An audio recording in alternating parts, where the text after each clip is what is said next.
This is part 2 in an ongoing series about warm-ups. Part 1 was about why we warm up and what a good warm-up should include, and this part is going to be about putting that into practice and looking at what kind of exercises we might do for the general part of our warm-up. Stay tuned for part 3 as well. So, when I do my warm-ups for most of my workouts and with most of my clients as well, I start with 3 floor exercises, and they're almost always the same 3 floor exercises unless I think there's something a bit more tailored to an individual or there's an exercise in there that they don't like. And these 3 exercises work as a combination of mobilization style work and that so-called activation stage. So we are taking joints and muscles through range of motion, and we're also just starting to load them a little bit to build an awareness about how they should work in a session. So the cat-cow for me is about introducing my clients to spinal flexion and extension, both arching their back and rounding their back, because a lot of my clients come in after having sat down all day or having not done much physically in their day so far. So allowing the back to move can remove a lot of that stress and fear that a lot of people have around, rounding their back in the gym or arching too much in the gym. We tend to be very protective of our back and our spine.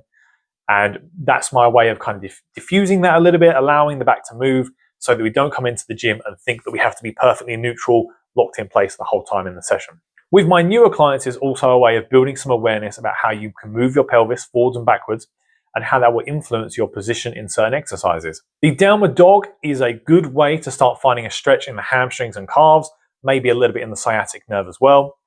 And that obviously benefits from that mobilization standpoint, that we're starting to take those kind of historically, tight muscle groups in a lot of people, and we're starting to get a little bit of a stretch there. But there are 2 other reasons why I like the downward dog as well. The way that I perform a downward dog, you go from the very kind of hips high, hamstring stretchy position down to just the standard straight arm plank.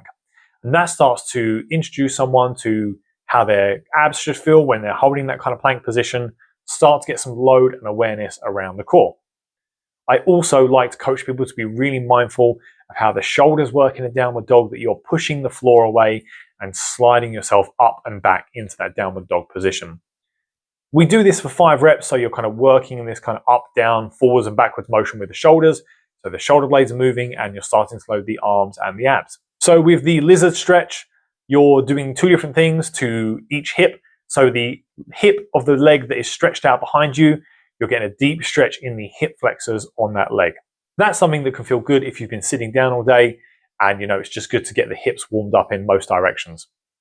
The hip on the front leg is obviously your thigh is very close to your stomach, so you're going to be getting a very deep stretch around the upper hamstring and the glutes. And what I like about that position there is that it's very similar to a deep squat on that side. So if I can encourage someone to try and find a neutral spine there, pull their chest through and be upright, I'm starting to encourage them to have a good neutral spine, maybe a little bit even extended, while they're in a deep hip flexion position. And that is a useful way of starting to get that squat pattern in there. We'll then take the arm and do some reaches up to the ceiling, and we're twisting with that as well. And that is going to encourage some upper back, some thoracic spine rotation as well, to keep that area nice and mobile. So by the time we've done those 3 exercises, we've looked at moving the spine around, relaxing around that movement. We've gone into a bit of hamstring and calf stretching, as well as some warming up around the shoulders and the core. We've also then practiced some of our deep hip positions and moved the upper back around. So we've gone for quite a comprehensive general warm-up for most people. Occasionally there'll be some other exercises that I'll throw in there depending on the individual.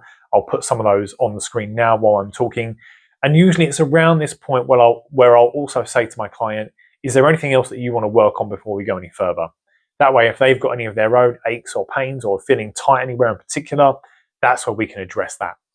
So now we'll move on to the next step in a very broad general movement. So we're still doing the main motor patterns. We're still doing things that are not necessarily specific to the workout, but we're going to do some bigger movements. So the heart rate is going to start to raise a bit more now. We're going to start to experience a little bit more load, and we're going to just, generally improve the movement literacy, practice all those different movements that we normally use. So it's around this point where we'll start to do squats, deadlifts, pushing, pulling, single leg exercises, twisting movements, all those kind of movements. Again, slightly tailored to the individual, but these are all large global movements that are very similar to a lot of the exercises we do in the gym. Because they involve using the largest muscle groups and taking joints through deep ranges of motion, This is where we start to get that heart rate up a little bit. And again, this kind of fills the role of a little bit of mobilization and a little bit of activation as well. We're going through those big ranges of motion. We're using those large muscle groups that we're going to use for most of our movements in the day. But again, we're not making it too complicated. If I am doing some specific potentiation work with a client, this is where I'll then move on to that. And this will normally involve jumping exercises or throwing exercises, some plyometric based exercises where we're really looking to use our stretch reflex to bounce in a lot of exercises. This is where that stuff generally comes in. But I did mention earlier that I don't use potentiation with everyone. And the reason why I don't is because of this next stage that I'm about to talk through. And this stage is the warm-up set. Thank you for watching. Hopefully that's giving you some warm-up tips you can take away and use in your own general warm-ups. Make sure you like and subscribe and stay tuned for the last part because the warm-up sets are the things that most people get wrong and it's really underrated. Thanks again for watching and I'll see you for the next one.